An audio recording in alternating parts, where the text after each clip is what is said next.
Welcome everyone in the gallery and online to this ordinary meeting of Council 23 August 2023.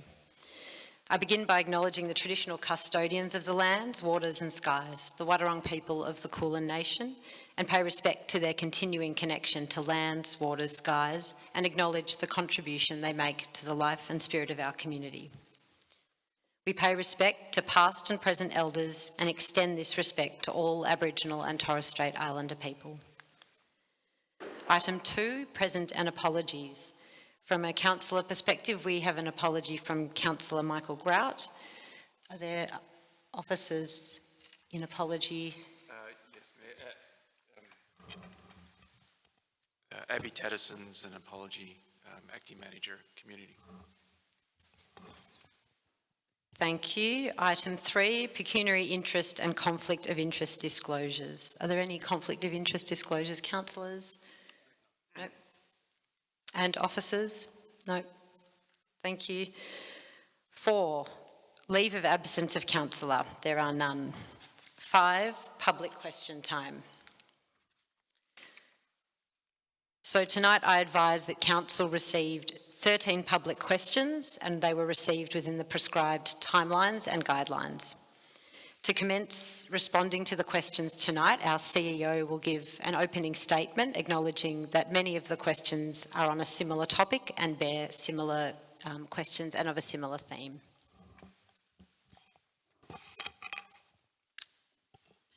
Thank you, Mayor, and through you. As the Mayor indicated, Council's received a number of public questions about the active transport strategy, which I'll refer to as the ATS going forward, which is an item for consideration on tonight's agenda. The intent, despite this opening statement, is to answer all the questions tonight, but there's a common assumption underpinning many of the questions that is worth addressing before we do. The revised ATS before Council does not include any strategies that would see the implementation of a 30-kilometre speed restriction across the municipality. The proposal to trial a 30-kilometre speed limit in parts of the borough has also been removed in response to community feedback. 2 references to 30 kilometres an hour remain in the revised document. The first reference is included in a design principle on page 59 of the ATS. It sits under a section of the ATS that sets out design principles for new pathways. There are 7 principles, including design principle number 3, safety and security. There are 5 design considerations that sit under safety and security. The 4th design consideration is, where practicable, pathways should be placed along the edge of the road reserve abutting properties to maximise the offset to trafficable lanes on roads. The 5th design consideration is, where paths cannot be provided within verges, the traffic road environment should aim for speeds of 30 kilometres or lower and very low volumes of traffic. The second reference is on page 60 in a diagram that sets out the relative risk of death when a pedestrian is hit by a vehicle at certain speeds. Neither of these references indicate that Council intends to or is committed to the implementation of a 30-kilometre speed limit across the municipality. The design principles would only be referenced when there was an identified safety risk and no other design solution could be used to improve the safety of pedestrians. The petition Council received as part of the consultation process in April had the following opening statement. The reduction of speed limit proposed in the active transport strategy to 30 kilometres an hour was not asked for or needed. The revised ATS in the agenda tonight does not include any strategies that would see the implementation of a 30 kilometre hour speed restriction across the municipality. The ATS does acknowledge, however, in one statement, there are circumstances where ensuring the safety of pedestrians may require a reduction of speed limits. Thank you, Mayor. Thank you, Martin. That brings us to our first public question from Georgie Clegg. Is Georgie here and do you wish to read your question out? Georgie, could I invite you to the microphone, please? Thank you.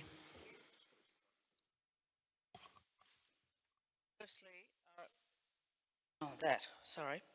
Firstly, I'd like to thank you for responding to my previous questions from my email sent to you regarding the transparency of the total cost outlaid by ratepayers for this YES meeting held on the 13th of August. Total cost to ratepayers was $3,573.38. The CEO outlined those costs to me, and I appreciate that. Thank you very much. As we live in a democracy, will the borough be holding a meeting forum to provide information with qualified speakers on the no side of the referendum? I'll respond to your question, Georgie. Council did host the event you've described on Sunday, the 13th of August, and this featured 3 speakers who had expertise in constitutional law and change, were First Nations people, or had significant experience in First Nations affairs. They were invited to speak about what has been proposed by the referendum, not debate the case for or against it. No one was instructed on how to vote in that meeting, and this remains an important and tremendously individual decision for every eligible voting person in the country. At this stage, no further events on the Voice to Parliament have been planned, but we are certainly open to hosting more community conversations on this important issue. Can I make a comment, please? You may have a clarifying question or a comment, yes. However, Kerry O'Brien stated that if you vote no, you are unintelligent and misinformed. I find that extraordinary. That is Kerry O'Brien's opinion, and certainly he was That's what he stated at that meeting. Yeah, and we didn't provide a brief to Kerry to say what he should and shouldn't say, so that is what was said. However, he was not invited to speak to say those sort of things. He was invited to reflect on the extensive experience he's had in the sector. That is a potential risk. I rest my case. Why didn't you do 2 no, 2 yes, and make it democratic and cheaper? I mean, the cost was ridiculous. Kerry O'Brien flying business class. I mean, seriously. Sorry, I will not acknowledge it. Okay, thank you, Georgie. Thank you. Our second question comes from John Smelt. And John, are you in the audience and do you wish to read that out? Would you like to come up, John?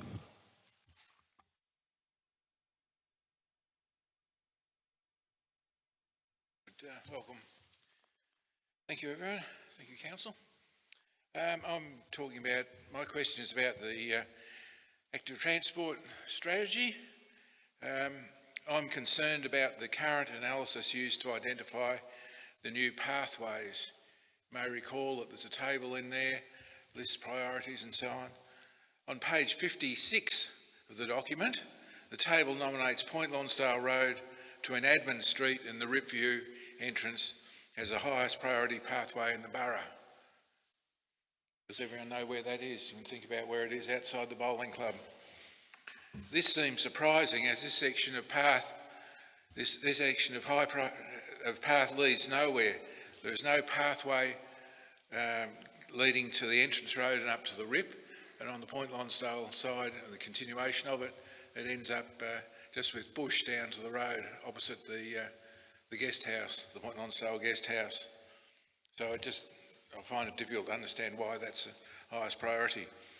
In the text, there is mention of linking pathways to bus stops, and this is a very good idea. But the multi-criteria analysis makes no mention of this, so no pathways linking people to bus stops on busy roads, such as Fellows Road, are included in the priority listing. Now, I think if you can think of Fellows Road, there are a number of bus stops along there, and really it would be a bit of a battle to get there.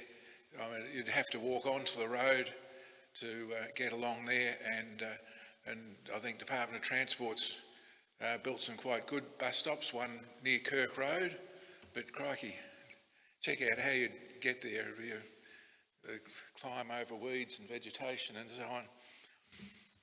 So these are 2 examples of how the current multi-criteria analysis and its application does not seem to be meeting the community's needs. So my question is, will Council request further changes to quotes to ensure the analysis methodology identifies priority projects which meet residents and visitors' needs? And I think as part of that, you'd have to look at some of the crossing points on the major roads as well. So I just feel there's more work to be done there. I'm happy to sit down with whoever wants to do it on council, and I think we can get something really good out for the community, because there's certainly the pathways are needed around the borough, because we are a walking community and we want to walk more. So that's it. Best wishes. Thank you for your question, John, and offer to do some of the heavy lifting on these projects. I will invite our Manager for Infrastructure and Environment, Stuart Hanson, to respond.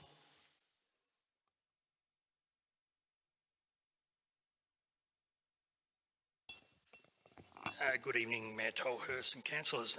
Thank you for the question, John. The active transport strategy is included in tonight's meeting agenda for council's consideration, and I do not know what council will resolve to do. I can, however, respond to the issues raised in your question. The analysis has 4 criteria, including connectivity, accessibility, road safety and economic benefit. Linkages to the bus stops has been assessed and included in the analysis under the criteria of connectivity. The intention of the analysis is to provide a high-level overview of all proposed new and upgraded pathway projects. Each potential project will have its own unique set of costs, benefits and circumstances. Council officers will use the priority listing as a guide and review any proposed projects in detail prior to implementation.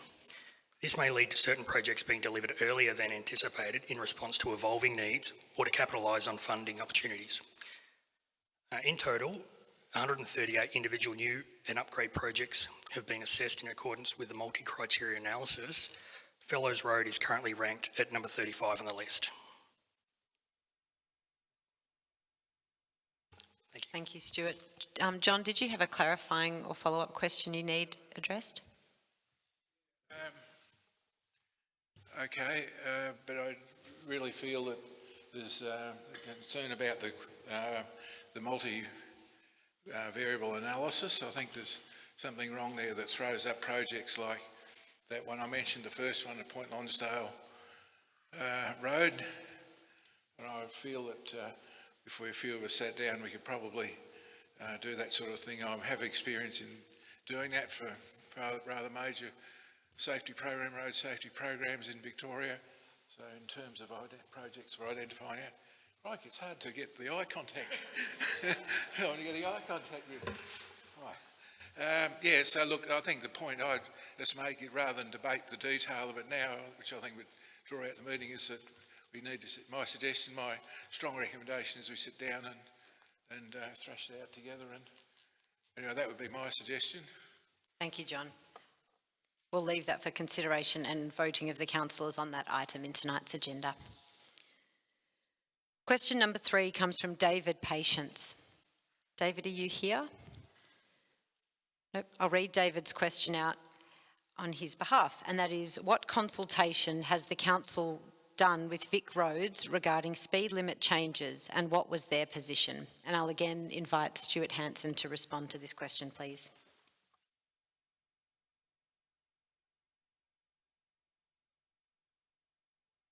Thank you, Mayor Tolhurst. The proposal to implement 30km/h speed limits within the borough was removed from the ATS following community feedback and council officer review.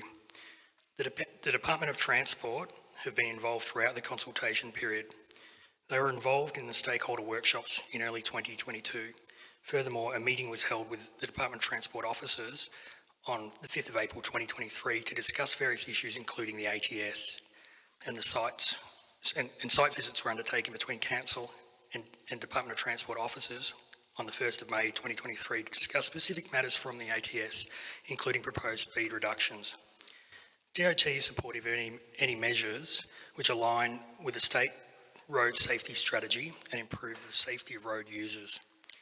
This includes reduced speed limits, including the original proposal to reduce speeds in the trial area within Point Lonsdale to 30km/h. Thank you, Stuart. I'll move on to question 4 from Bernadette Byrne. Bernadette with us? I'll read Bernadette's question out. Can you please explain the reasons behind your decision to persist with including design principle speed reduction to 30 kilometres an hour in the Queenscliff ATS final draft, despite the majority of local residents expressing their opposition to this change? And again, I'll call on Stuart. Perhaps you should just stand near the mic to respond to this one. Thank you. Thank you. I sat down a question early. As set out in the opening statement by the CEO, the revised ATS does not include any strategies that would see the implementation of a 30 km/h speed restriction across the municipality. Design Principle 3.5 highlights that as traffic speeds increase, there is an exponential risk in the safety, there is an exponential increase in the risk of death or injury.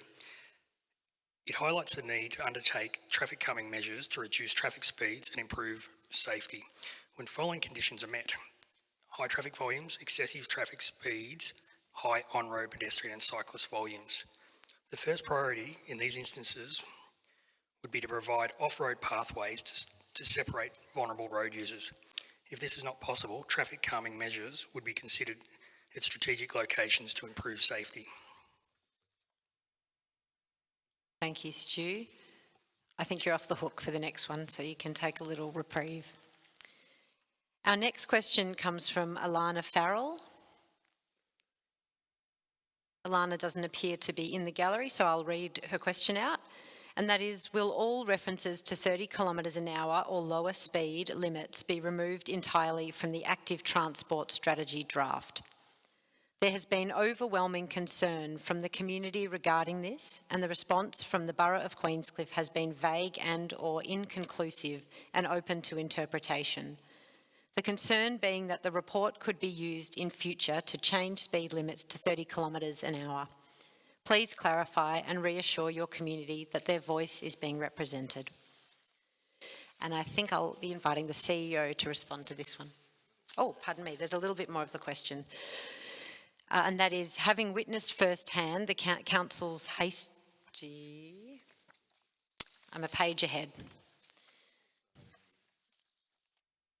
Yeah, got it. Sorry about that, Alana, if you're watching online, and to members of our gallery. The continuation of Alana's question reads as such. Also, will the council delay the approval of this strategy until further and wider community consultation has been carried out, where council can be certain that every ratepayer has had access and is aware of the ATS draft? The response will come from the CEO. Thank you, Mayor, and through you. In response to the first part of the question, as I've set out in my opening statement, the revised ATS does not include any strategies that would see the implementation of a 30 kilometre speed restriction across the municipality. In response to the second part of the question, this is a matter for council decision tonight, so we're not really in a position to make a response to whether or not further consultation will be carried out. That will be part of the council consideration. Thank you, Martin. Question 6 comes from Russell Cooper. And Russell doesn't appear to be here, so I'll read out this question.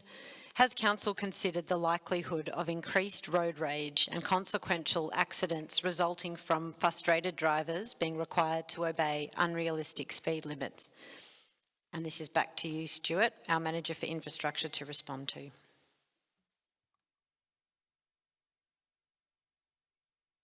Thank you, Mayor Tolhurst. Improvements to safety has been a key priority in developing the ATS and has been a guiding principle in drafting the strategies and objectives within the document. The proposal to trial 30 km/h speed limits at select locations within Point Lonsdale has been removed. Thank you. Thank you. Question 7 comes from Debbie and Graham Stevens. I'll read out their question. I and my wife are residents/ratepayers of the Queenscliff Borough and are notably concerned about poorly communicated proposals to lower speed limits within the borough, as currently outlined in the Council's active transport strategy draft. Accordingly, we respectfully request Council to 1, delay the approval of the strategy until further and wider communication consultation has been carried out, and 2, remove any reference to 30 kilometres or lower speeds entirely from the draft. Having witnessed firsthand the Council's hasty introduction and subsequent costly removal of a futile, ill-considered and quite frankly dangerous roundabout in Kirk Road, we believe the Council needs far better consultation in these matters, and we trust this request is conveyed to the appropriate forums. And Stuart will respond to this question as well. Thank you. As set out in the opening statement by the CEO, the revised ATS does not include any strategies that would see the implementation of a 30 km/h speed restriction across the municipality. Thank you, Stuart. And I just wish to add that the installation and removal of the roundabout at Kirk Road was part of the consultation, so it was always planned as a trial, and its removal was precisely how we responded to community consultation. So our community said we don't want that, it doesn't suit our street, and we removed it. So I just like to point to that as an example of how community consultation does work in the borough. Question number 8 comes from Amanda Sundberg. I didn't see Amanda here, but I'll read her question out. Could Council please expand on the reference to 30 kilometre speed limit in the draft pages 59 and 60? Is it still being considered, and in what context? Could you also give the number of pedestrian fatalities in the borough over the last 10 years and how many were directly related to speeding drivers? Also, is there a breakdown of the statistics cited as evidence of the benefits of a reduced speed limit in conditions the same as those that exist in the borough, or is it related to high density areas and a much greater ratio of cars to pedestrians? I'll hand this one to you. Thank you, Stuart. Thanks again, Mayor Tolhurst. Design Principle 3.5 highlights that as traffic speeds increase, there is an exponential increase in the risk of death or injury. It highlights the need to undertake traffic calming measures to reduce traffic speeds and improve safety when the following conditions are met: high traffic volumes, excessive traffic speeds, high on-road pedestrian and cyclist volumes. The first priority in these instances would be to provide off-road pathways to separate vulnerable road users. If this was not possible, traffic calming measures would be considered at strategic locations to improve safety. According to the Crastats database, there have been no recorded pedestrian fatalities recorded between 2006 and 2020, the period for which we have statistics available. However, there have been 9 pedestrians injured during that time. The benefits of reducing speed limits are shown on page 60 of the strategy, which demonstrates that a pedestrian's risk of serious injury or death at 50 km/h is 80%. And this reduces to just 10% at 30 km/h. Although the likelihood of an accident is reduced in lower density areas, the severity of an accident remains the same. Thank you. Thank you, Stuart. Public question number 9 comes from Kevin and Anne McKay. I'll read that question out as they don't appear to be in the gallery. The second draft of the active transport strategy does not acknowledge and address the opposition of ratepayers to the imposition of 30 km/h speed limits throughout the borough. Why has this draft strategy been tabled for approval without extensive community consultation? To count the objections of approximately 500 ratepayers as one objection raises questions about the integrity of how Council listens. I'll ask the CEO to respond to this question. Thank you, Mayor, and through you. At the risk of repeating myself, in my opening statement, I mentioned that the revised ATS does not include any strategies that would see the implementation of a 30 kilometre speed restriction across the municipality. I'll also add that the community engagement for the active transport strategy commenced in early 2022, and that 495 local residents engaged with Council prior to the preparation of the draft document. Following public notice of the draft document, Council received 188 written submissions and a petition which included the signatures from over 500 borough residents. Right throughout the process, Council has taken into consideration, and where it could, has tried to balance the range of matters and different views that have been presented in all the submissions.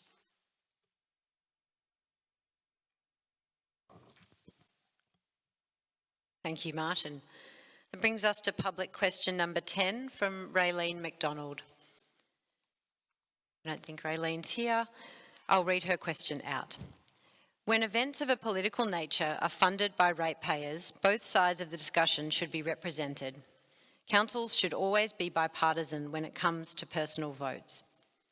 Following communication with the Mayor regarding the Voice Forum, part of her response to me was, the event was not to be a debate nor a yes or no event.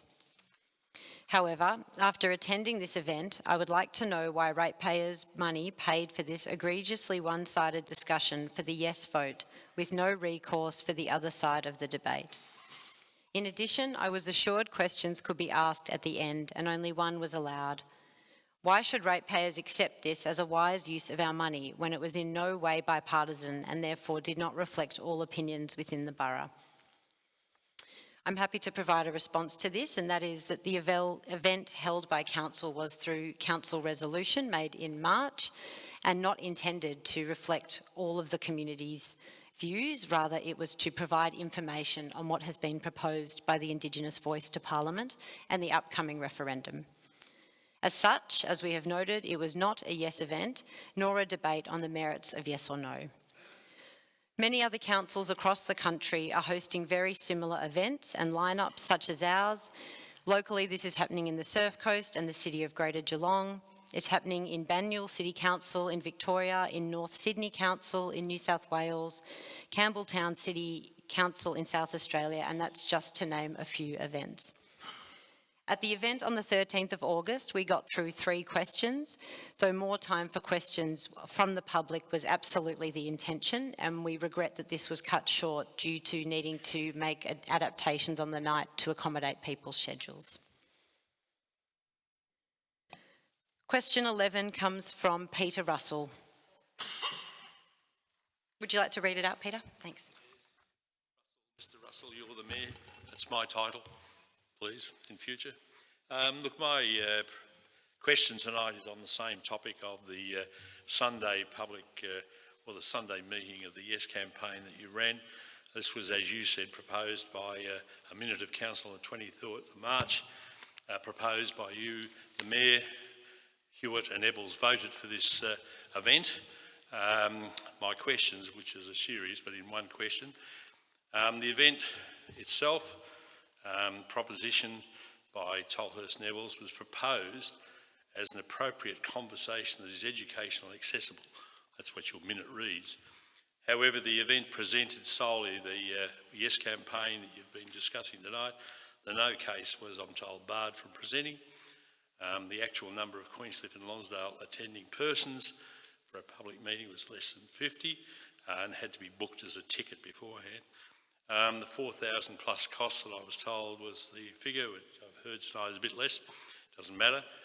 Still, it was a cost to ratepayers. I can't find any authority in the minutes where this was authorised unless it was paid for under the CEO's discretion. Council staff also were forced to attend, in my view. And the reputational cost to our community held to the local and nationwide ridicule in the press and broader community because of the behaviour at this, especially the guest speakers falling asleep up the front. This collectively, and to my mind, shows that this event is a gross act of hubris by the council, with councillors utilising their position as activists and on personal aggrandisement. And this is clearly not enacting a balanced standard of good community governance in the service to the ratepayers of our borough. Thank you. Thank you, Mr. Russell. I'll provide a response, and that's to note that similar to the responses provided earlier, Council hosted an event featuring 3 speakers who had expertise in key issues or experiences related to the subject matter of the referendum. They were invited to speak about what has been proposed in the current wording and framing of the referendum, not debate the case for and against it. Members of both political parties made offers to speak at our event, and Council politely declined both of these offers, wanting to focus on community voices and perspectives. This was supported by Council's community delivery partners in the event, the Point Lonsdale Civic Association and the Queenscliff Reconciliation Mob. The media reporting in the lead up to... Sorry, can I finish my response, please, Mr. Russell? and you're welcome to have a clarifying question at the conclusion. The media reporting in the lead up to and following the event bore several inaccuracies that Council attempted to correct by liaising with the journalist, and that included the costs, it included who had been invited to speak and on what terms, and it included the fact, or rather the mistruth, that one of the speakers had fallen asleep. Council is able to run an event as it did under the provisions of the Local Government Act 2020. We've been encouraged to do so by both federal and state ministers for local government and by our First Nations community and other community members through our work on the Reconciliation Action Plan. I might just invite Martin to also address some of the comments made from an operational perspective about staffing. Thank you, Mayor, and thank you, Mr. Russell. Unfortunately, I'm not able to force the staff to do anything. I called for volunteers to work on the day, and I was lucky to receive a number of staff, acceptance from a number of staff. Thank you. Did you wish to ask a clarifying okay, question? sorry, I was just waiting for you to give me the call. Well, for a start, the PLCA president who's here tonight denies that there was any sort of official relationship between you and the event, so I don't know where the PLCA comes into it. The other thing that I'm concerned about is that community attendance, there was very little in that, and in fact it was orchestrated so there was a little amount of attendance. I believe that the local member, Marchant Labor, was there, I saw her there, plus 3 or 4 of her staff. Yet they got precedence over people from the community that was trying to go to that event. You talk about the Local Government Act, that's fine, but also the duty of council is to act in the good governance of their community for the benefit of their community. This is clearly just, as I said, you're being activists and pay encouragement from your position of power here. As to the staffing issue that the CEO raised, in the event that a staff member fell over or got hurt on that day, were they covered by work cover? Were they on all their other benefits on a Sunday morning, overtime, things like that? They are covered, even though they volunteered, yes. Yep. So they got all the other benefits of being there? The insurance, you mean? Well, you said they attended there. They're all wearing badges from what I saw. Yeah. So therefore, was it a council event that they were covered by all the coverages of work cover, all their insurances, all their benefits that flow to them, working on it? Was it a working day for them? No, they volunteered to attend, but they came as council officers. So it was a working day for them, a working event. Okay. Oh, thank you. That's all I needed to hear. Thank you, Mr. Russell. The other thing that I was concerned about was it was a political event and you call for volunteers. Was there any lead up to that by perhaps trying to force staff members to attend or by any harassment Mr. of Russell, staff members attending? I will take that question on notice because you've asked a few clarifying questions and additional questions which the CEO has answered. Sorry, rather than having to spend the time to write it, because I've already answered the question, Mr. Russell, no one was forced. There was no persuasion or no methods of persuasion. I put an email out, a Teams message out to my staff asking for volunteers. I got volunteers. Yep. Oh, that's good. Thank you very much. Thank you, Mr. Russell. Public question number 12 comes from the Queenscliff Community Association. I'll read that out, David. Thank you. The Council Agenda Report on Victoria Park again misleadingly and incorrectly states, as does the Borough website, that WorkSafe was both responsible and that it determined the outcome for the destruction of Victoria Park in 2022. Councillors are well aware from previous meetings and generally understood to be in agreement that this is both misleading and inaccurate information that requires correction. The QCA requests councillors to correct the council agenda tonight and again requests the removal of the misleading information from the council website and tonight make further comment on such accuracies.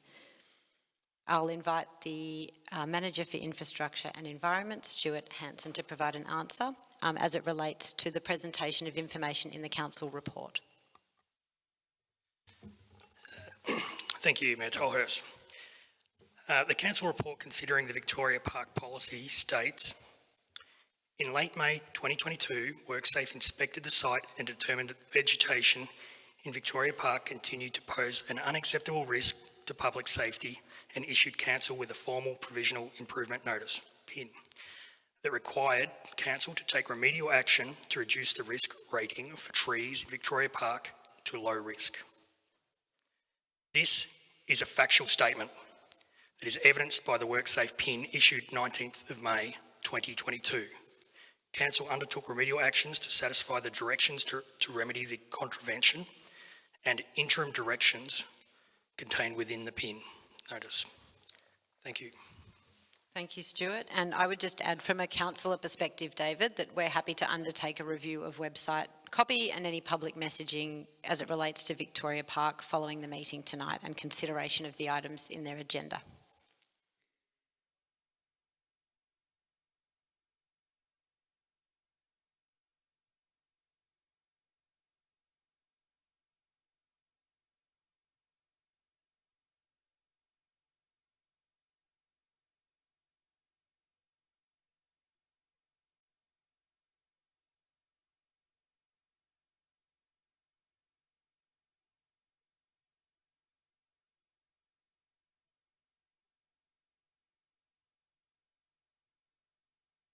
Sorry, Mayor. Look, David, we have answered this on numerous, excuse me, David. We've answered this on numerous occasions, and I'm happy to respond and repeat what we've said previously. Unless you've got some other evidence that you can demonstrate that it happened differently, I'm sorry, we can't change the response.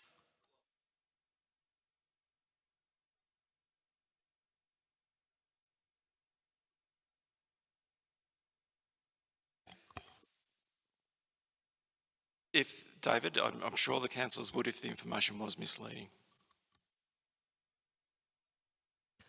I'm going to draw this interaction to a close. Council's happy to continue a conversation with you and the QCA, David, outside of the meeting, and thanks you for your initial question. Public question number 13 comes from Lorna Lawson.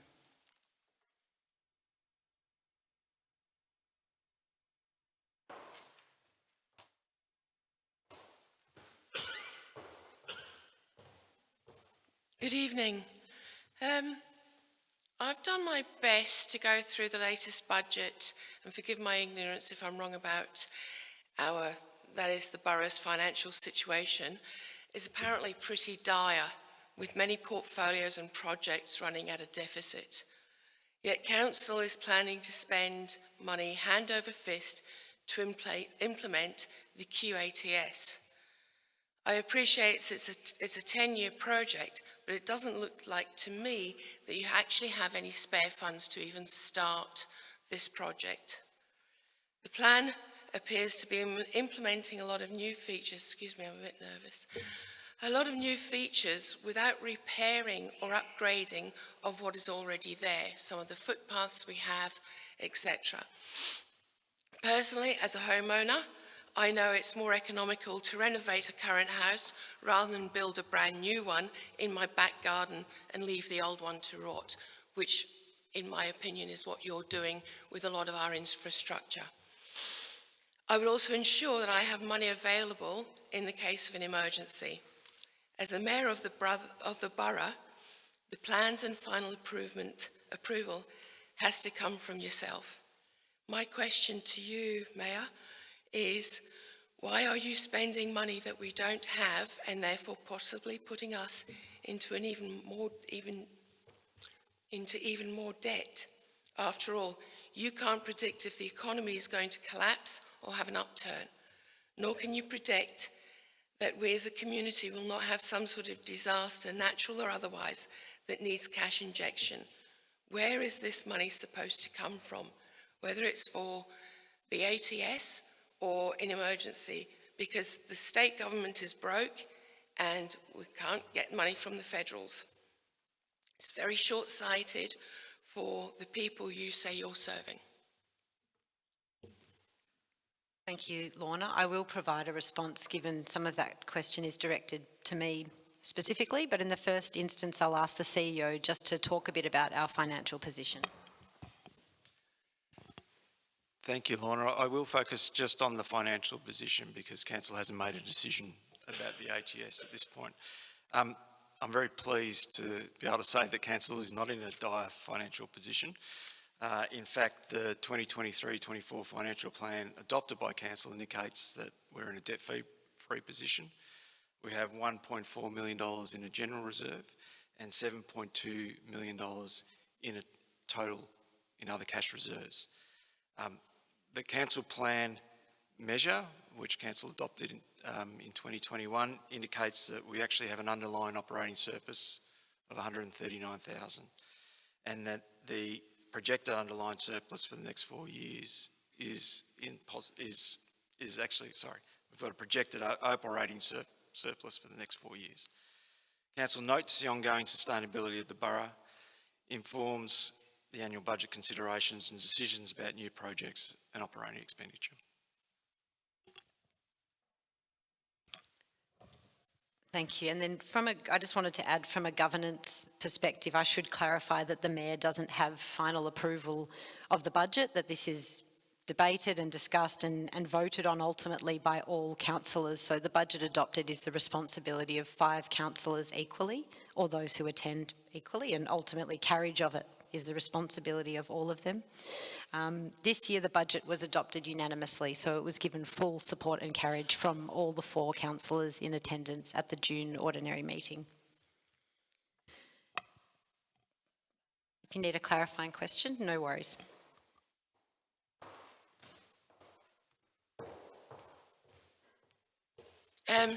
Again, I'm not a financial guru at all, but looking at your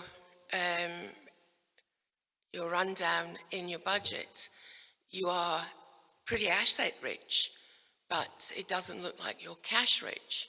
Maybe you need to make your tables a little bit easier to read, because as you go through all of the figures, every single department or project is shown as being in deficit, not in surplus, as in it's in the brackets showing in deficit. And then even at the very end of your statements, it's shown as being in deficit. In one area, I think the only area that made money was in the tourist parks, and another area which made $1,000, I think that was last year. So maybe you need to clarify how you write up your documents to make it clearer for us, so we know what financial situation the borough is in, because it does not make it clear to me. It looks like you might be asset rich, cash poor, even though you've sold the place on Murray Road and utilised that money. And through you, Mayor, Lorna, we're happy to sit down with you and go through all the figures. Not with me, you need to do it for everyone. Okay, well, we're happy to do that if everyone wants to come in and sit down and speak to Gahan and I about. No, you don't need to make it sit down. You need to make it clearer in your documentation. Again, it goes back to community consultation and what you're telling us.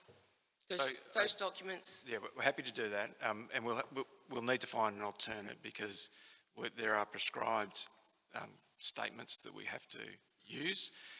We try to set out an explanation at the start of the budget papers and in the council report to try and give the community an overall position, but thank you for the feedback. We'll keep trying to make it more clear.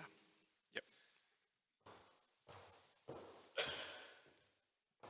Public question 13, and I think this is our final question tonight, comes from Elizabeth Heathcote. Are you happy for me to read it, Liz, or would you like to? Yep, no worries. Point Lonsdale Lighthouse Reserve. The Borough of Queenscliff took over management of the Point Lonsdale Lighthouse Reserve more than 10 years ago, and there have been many development plans since then. The restoration works to the huts appear to be completed in about April 2023. The area occupied by the huts is still not accessible to the public, and the Borough is presumably still paying for the temporary fencing. There has not been any update on the Borough of Queenscliff website about this project since November 2022. And the question is, what is happening with this project, including when will the area become accessible to the community and the temporary fencing removed?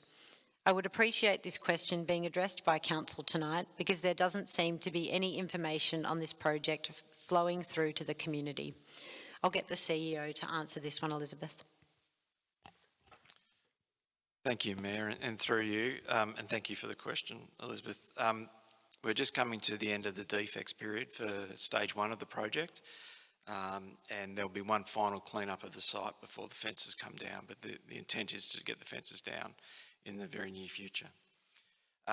Stage 2 works are about to commence on the site following the recent appointment of a project manager and a project control group, which we went out for public expressions of interest.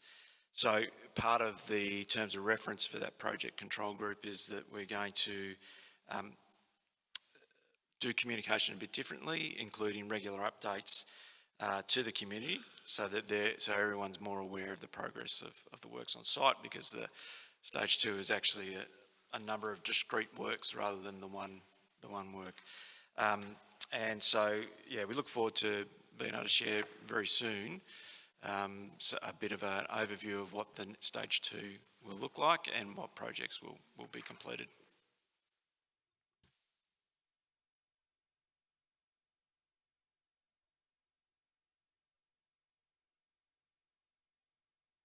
Through you, Mayor, and that's a good question. No, it doesn't. The stage 2 there's a series of different works on the site. So there's some restoration of some of the defence structures. There's a restoration of the urban infrastructure surrounding the bottom of the lighthouse, and some paths potentially through the site as well. So once the fences come down, they won't need to go up again.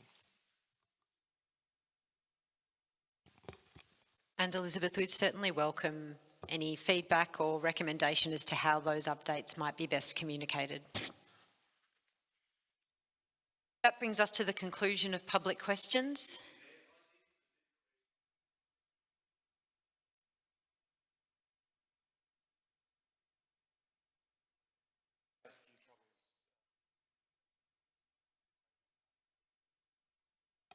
I'm comfortable with, if you'd like to present it, Ian. Sorry about the omission.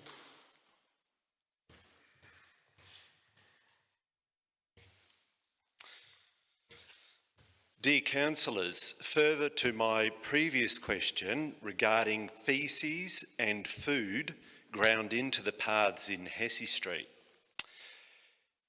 I sent an email today with 30 odd pictures showing the condition of sections of Hesse Street, but unfortunately you don't seem to have that email. Anyway, so I said, please see the attached pictures that I took today of the disgusting state of our paths, and this is after recent heavy rains. Council seem to be able to find funds for a politically biased forum costing at least $4,000, but Council acknowledges that we never wash the paths in Hesse Street unless there is a one-off spill.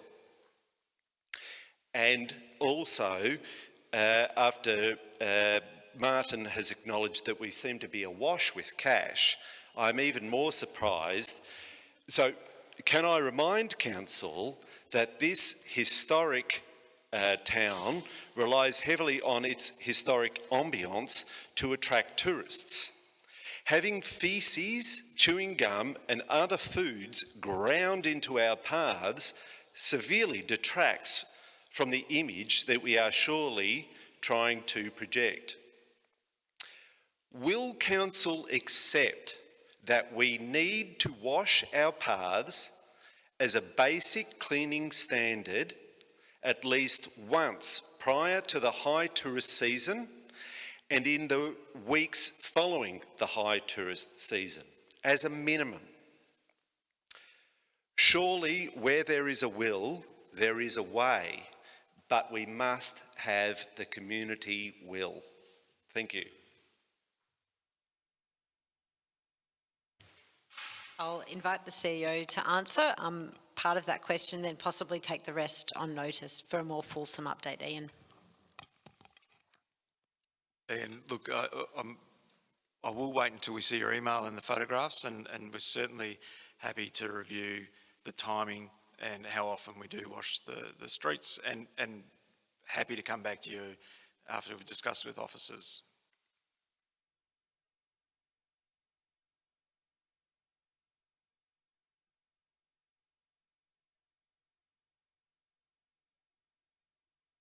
Clean the footpaths on any sort of a basis unless there is an emergency spill. You're right, that is the current service level that council uses. The last time the Hesse Street footpaths were washed were, I think it was in 2021, as part of the COVID, part of our COVID response. So I think that was the last time, Stuart, yeah.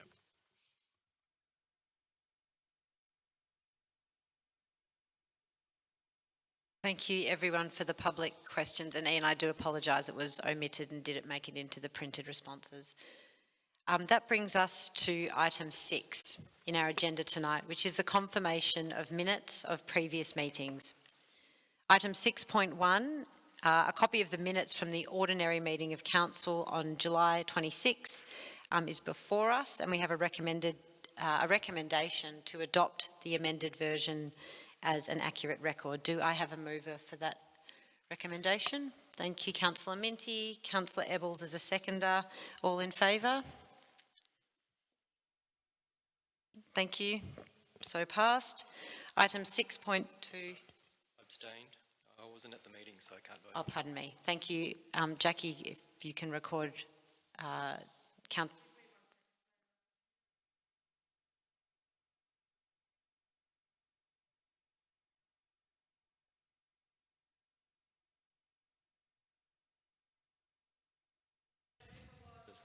Councillor Minty, and we had a seconder in Councillor Ebbels. Councillor Ebbels, Tolhurst and Minty voted in the affirmative, and Councillor Grigau abstained, acknowledging his absence in the July meeting. Thank you. That brings us to item 6.2, which is the confidential minutes of the same meeting. So we have a recommendation that these minutes as distributed be confirmed as an accurate record. Do I have a mover? I think we'll have a similar environment here. I stepped out. You stepped out, Councillor Ebbels. They're for part of it. So. I'll take Councillor Minty as a mover and Councillor Tolhurst happy to second that. All in favour? And those abstaining? As a governance issue, if you weren't abstained from that, made yourself unavailable for that meeting, that means we don't have a quorum, so there's only 2 voting, because weren't you... I did... have a conflict? Yes, but not for the whole meeting.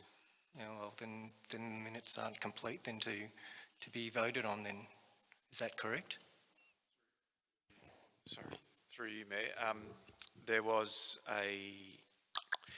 so at the meeting there was a quorum because Councillor Grout was present alongside. No, I'm saying to vote on this, there's only 2 on here, but then Councillor Ebbels is saying can't vote on the entire minutes, so it's not complete. So you have to wait until next week. Thank you for the observation. Good observation, Councillor Grigau. Can we please, we'll just acknowledge, we'll hold over item 6.2 for consideration in the September meeting of council. Item 7 then is a record of informal meetings of councillors, and the recommendation is that the record as presented in adjunct to item 7 be noted. Do I have a mover for that one? Thank you, Councillor Ebbels, and I've got a seconder in Councillor Minty. All in favour? Thank you, so passed.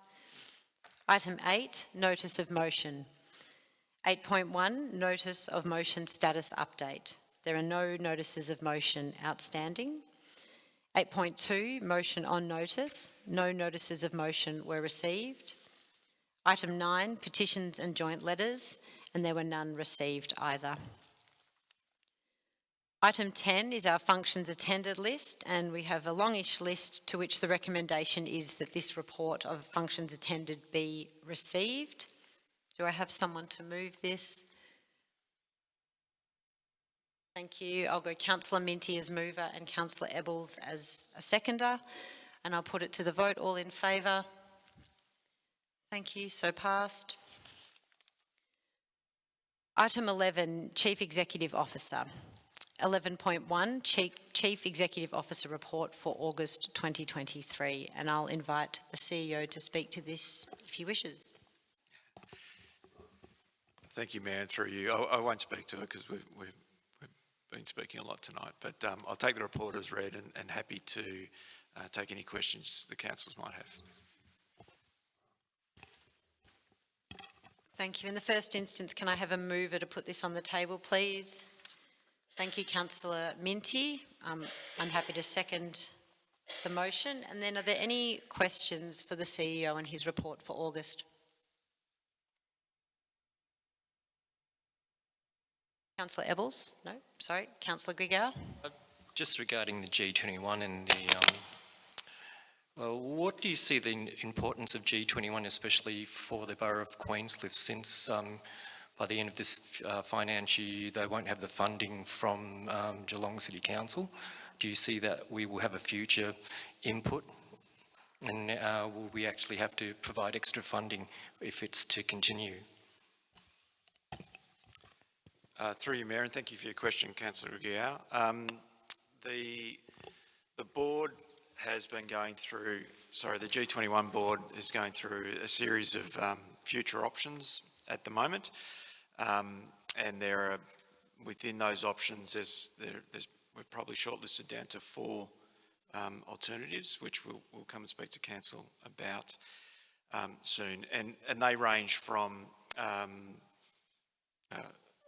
different type of model for G21, getting Geelong coming back to the table with a different funding agreement, and through to how we might partner with other parties, so Community of Geelong, things like that. What underpins those considerations in the model is that the analysis that the G21 board has done is that the 600 members who we represent have sent a strong message to us that they feel that there's still a relevant part for G21 to play, and that relevance is based on the fact that it's an apolitical body that has successfully for 20 years advocated for the whole of Geelong region, including the Borough of Queenscliff. The value for the borough is, there's many things that value the borough, the G21 participation. One is having a say in what the region advocates for. One is getting a table or getting a chair at the table that we probably wouldn't get if just as a single entity. So as you know, we travel to Canberra each year and meet with ministers and department heads. We travel to Spring Street and meet with ministers and department heads. The borough may get some of those meetings, but as being part of a regional body and representing our communities as a whole, we do have access to places we probably don't get access to, and I think that's important. The value for the borough in the model that G21 has at the moment is that it's one council, one vote. So that means that when we vote, we have the same rights as Geelong in terms of decision making, and I think that that's something which shouldn't be underestimated when we're making decisions. Will council have to pay more? There are probably models where council will have to pay more, but the model that most councils prefer is the current model, which is that every person in the region is contributing the same amount. So it just happens that Geelong has 350,000 people and we have 3,400, but every individual, if we were to allocate their contribution, is exactly the same. So that's the model that we prefer.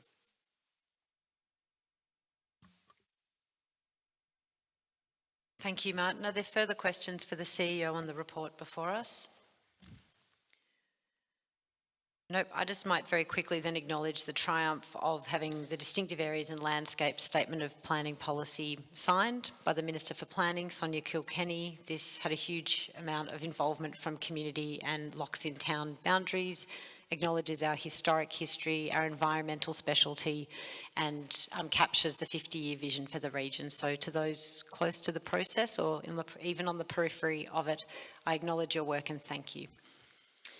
With that, I'll put the reception of the CEO's report to the vote. So all in favour? Thank you, so passed.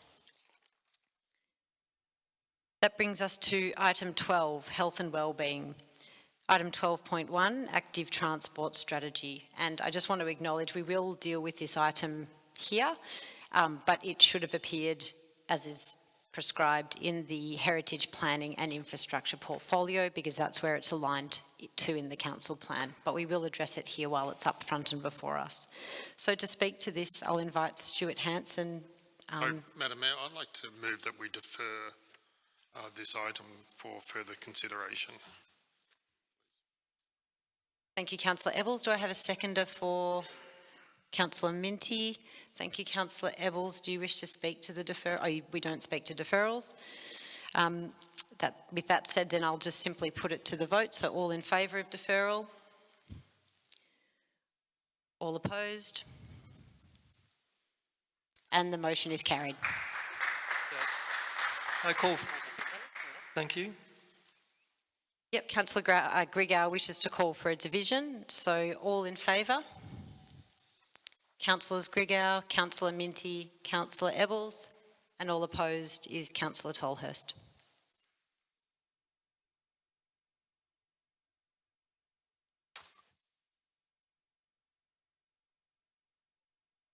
That brings us to item 13, environment. 13.1, review of Victoria Park policy, CP 054.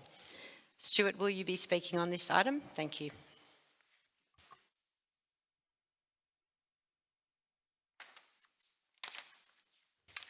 Good evening again, Mayor Tolhurst and councillors. The purpose of this report is to present the revised CP 054 Victoria Park policy for adoption by council. This report was last tabled at the July 2023 ordinary meeting, but was deferred to consider at this meeting following further amendments to the draft policy. The proposed changes to the policy have been tracked in attachment 3, item 13.1.3. The recommendation can be found on page 24 of tonight's agenda. The recommendation is the council adopts the revised CP 054 Victoria Park policy as presented. Thank you. Thank you, Stuart. Do I have a mover for this recommendation?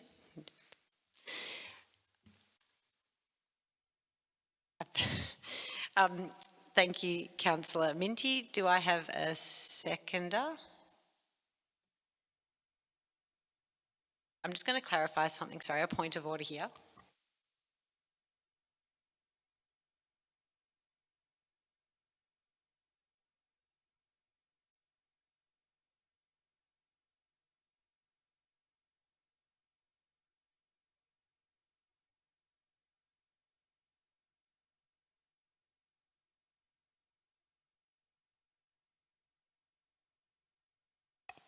I did see Councillor Grigau's hand go up as a seconder. It has been seconded. Now. Yeah, okay. Sorry, pardon me. It's on the table now for discussion. Councillor Minty, did you wish to speak to the motion?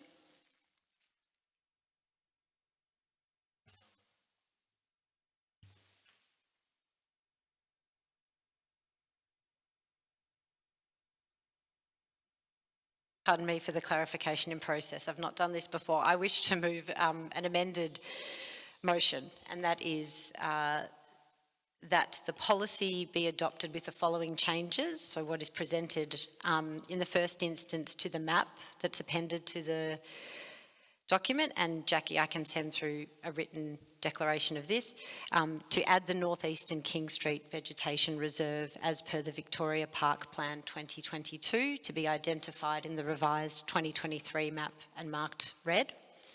The top of the park triangle at the north of the map to be identified as a red vegetation reserve. And to add to the other documents section within the policy, the Victorian policy of statement improving equity to and access to Crown land, caravan and camping parks, 2011, and CP020, vegetation vandalism. And following these changes, to update the general Queenscliff Tourist Park site plan to mirror the above and capture the distinction between general and restricted camping. I do need a seconder. Do I have someone to second that amended motion? Thank you, Councillor Ebbels. Did you wish to speak to the motion? I will, but as a seconder, if you wanted to. No, thank you. I've spoken at length.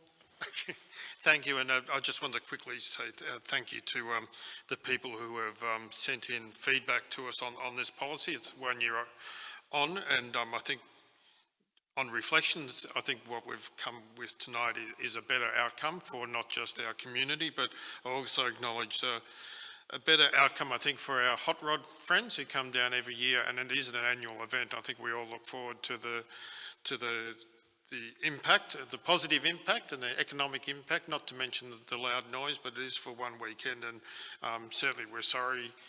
Well, personally, I'm sorry to the hot rods that we didn't include them last year. It was, I think we should have, but that's what council does sometimes, and we have to acknowledge that we got that one wrong, so we're including the hot rod weekend in that as well. Also, I'd like to thank the Friends of Victoria Park for the input they've given us, and the feedback over not just recently with this review of the policy, but also for the last probably 18 months as well. It's been great, so thank you very much.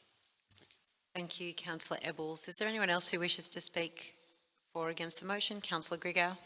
Actually, this policy is actually developed over some time and actually has been presented and actually deferred, and it shows that council actually, instead of rushing through policies, actually put it aside, go back to community and actually have it discussed and nut it out as opposed to ramming it through.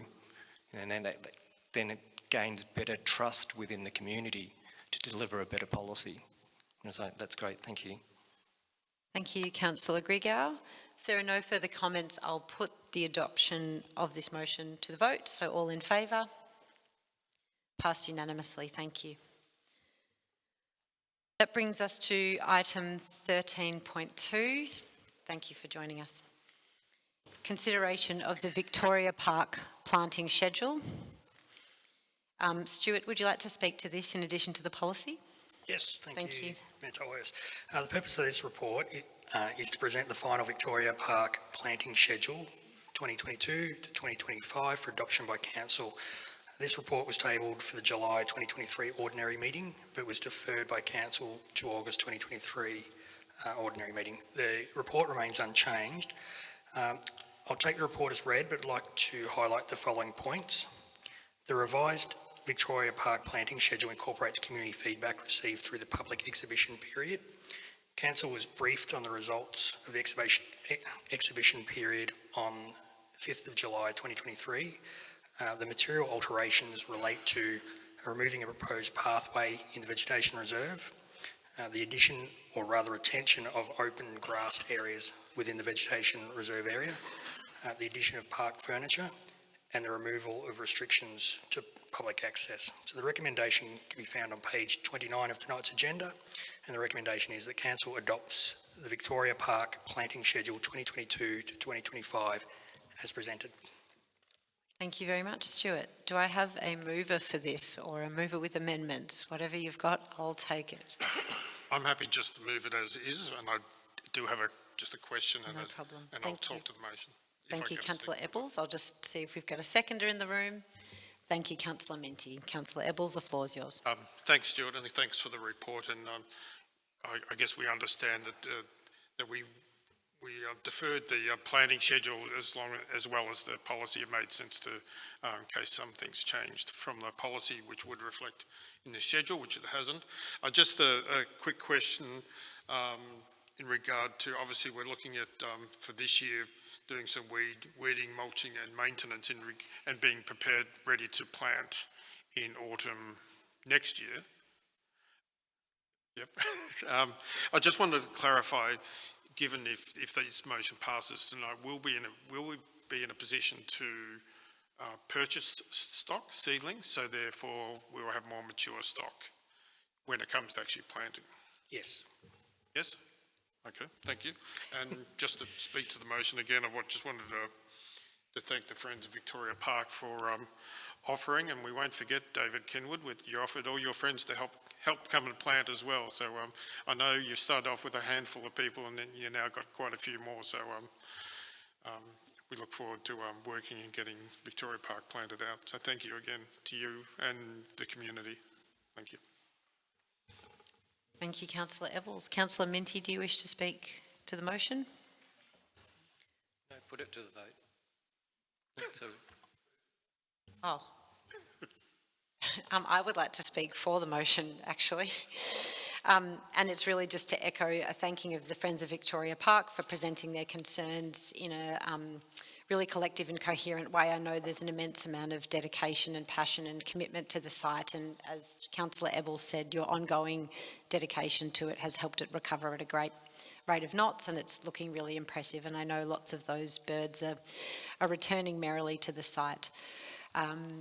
I think the policy and the plan also acknowledge the park's history of having a mix of Indigenous and native vegetation that will be a continual part of the planting in the park, and all that while it's acknowledging all of Council's other key policy pieces such as the Climate Emergency Response Plan and the Wadawurrung Healthy Country Plan. With that, I'll put this to the vote. So all in favour of adopting the planting schedule as presented? Thank you. Passed unanimously. Thank you, Stuart. Going on ahead. Item 14, local economy. There are no reports to consider. Item 15, heritage planning and infrastructure, and we'll have our senior planner, Tim Crawford, present the planning activity report. Thank you, Mayor Tolhurst. I'll take the planning permit activity report as read and just offer a couple of comments. In relation to 6 McDonald Road, we've received the peer review from Ecology Heritage Partners and we're presenting a briefing to councillors on 13th of September to move that application along. And in relation to the VCAT hearing for 5 Beach Street, which was held on 28 July, we're anticipating the decision back from the senior member, probably about 6 weeks from the end of July. So as soon as we have that available, we'll brief council on that as well. Thank you, Mayor.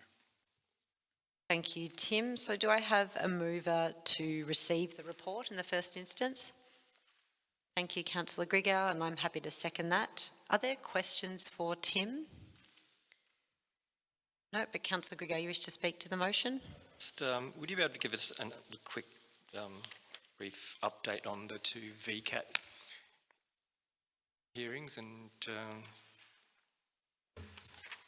that were on page 40? Yes, well, I just especially yeah, just gave you an update on 5 Beach Street. Yeah, the 2A Nicholas Court. So that, that's going through to a hearing. There was a hearing last Friday in terms of it could be mediated, but it's no decision was reached there, so they've set a date for a hearing for that in the coming months. The mediation was, well, how did the mediation go? Was it? Well, it gives an opportunity if parties want to, you know, come so to... there's no way we could have facilitated a mediation between the 2? No, I mean, our planning officers, our senior planners and everything he could there, but it really comes down to the position of the objector who's certainly wanted to go through to a hearing, Councillor Grigau. Thank you for that clarification. Are there further questions for Tim? No. With that, I'll put receiving the report to the vote. So all in favour? Thank you. So passed. Thank you, Tim. Item 16, Governance and Finance. 16.1, Review of Council Policies. Gihan, will you be presenting on this matter? Thank you.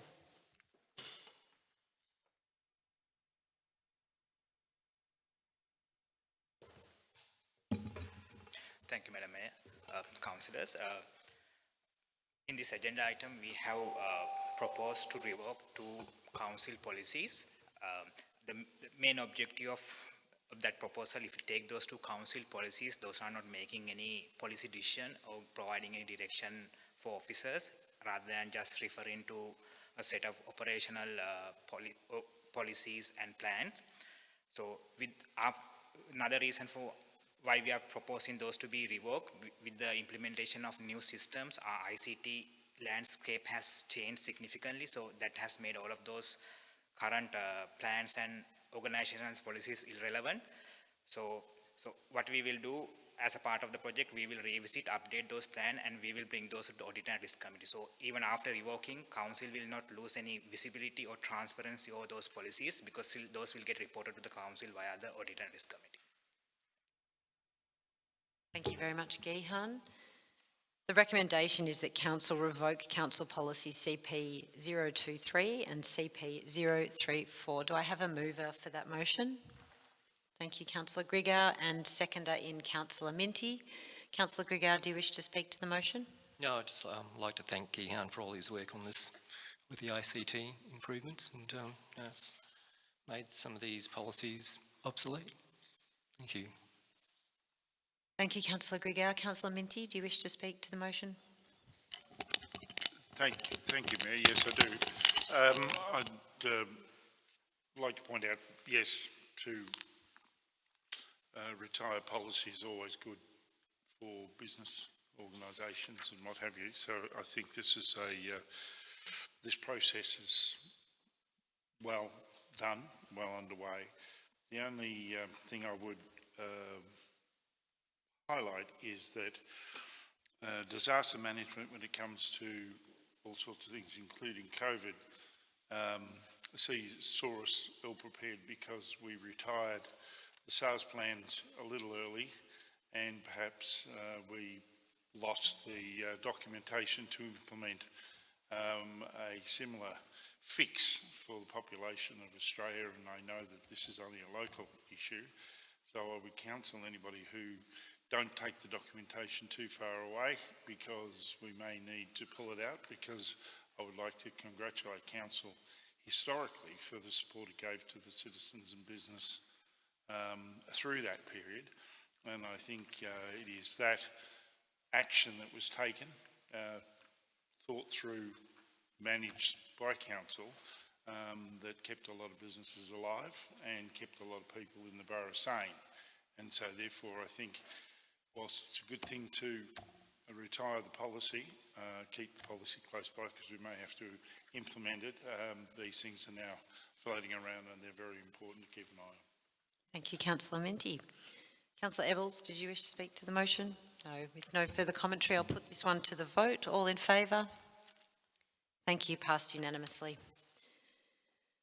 That brings us to item 17, signing and sealing of documents. There are no reports to consider. 18, questions without notice. 18.1, questions without notice status update. So at the ordinary meeting of Council in July, several questions without notice were taken and the responses are provided at adjunct to 18.1. There are no questions without notice outstanding. 18.2, questions without notice. So I now call for questions without notice from the councillor group. Councillor Grigor. Question to the CEO. Is the coastal Moona woodlands west of Ripview Car Park in Point Lonsdale a protected area under the Flora and Fauna Guarantee Act? And if so, how is Council still allowing the vegetation vandalism to continue to occur when Council has a vegetation vandalism policy CP 020?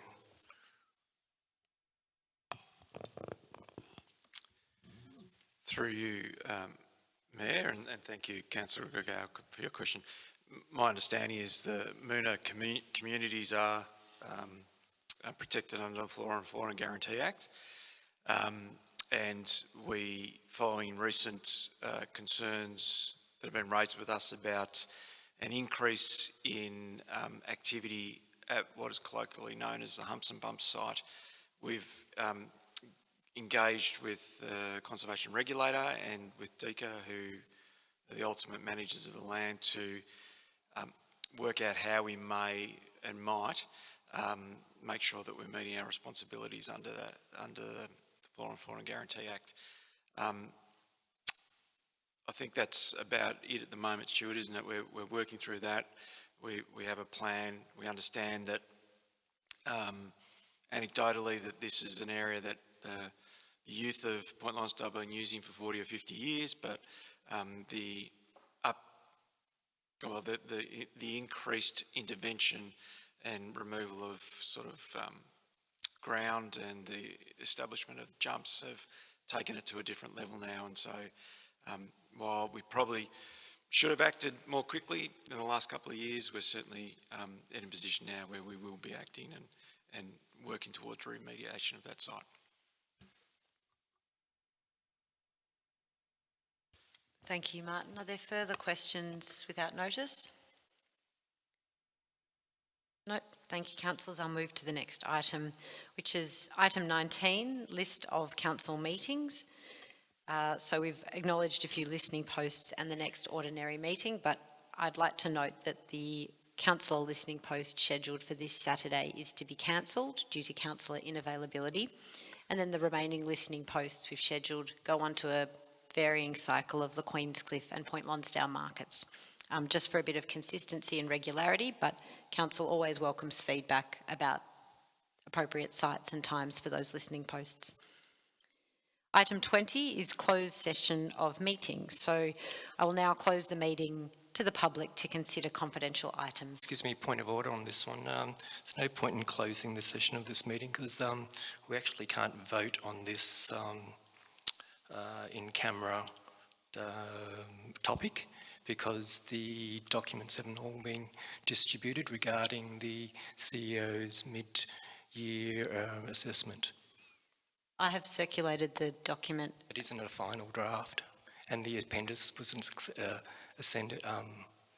it was sent out as a draft copy, not a final copy. It was only saved as draft.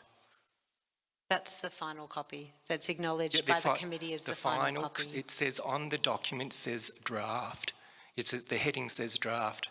You only saved it as a, the file name is saved as final, not the document. It's not correct. We can't vote on it. Okay. I'll then put a motion to the room that we defer consideration of this item until the September meeting, when we can rename the file and circulate it with ample time for councillor consideration. Do I have a seconder for that motion? Thank you, Councillor Grigau. All in favour? Thank you, so passed.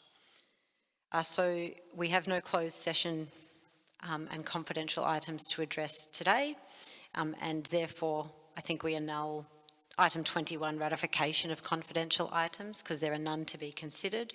And that really brings us to the close of the meeting, item 22. So at 8:23, I declare this meeting closed and thank everyone online and in the gallery for joining us.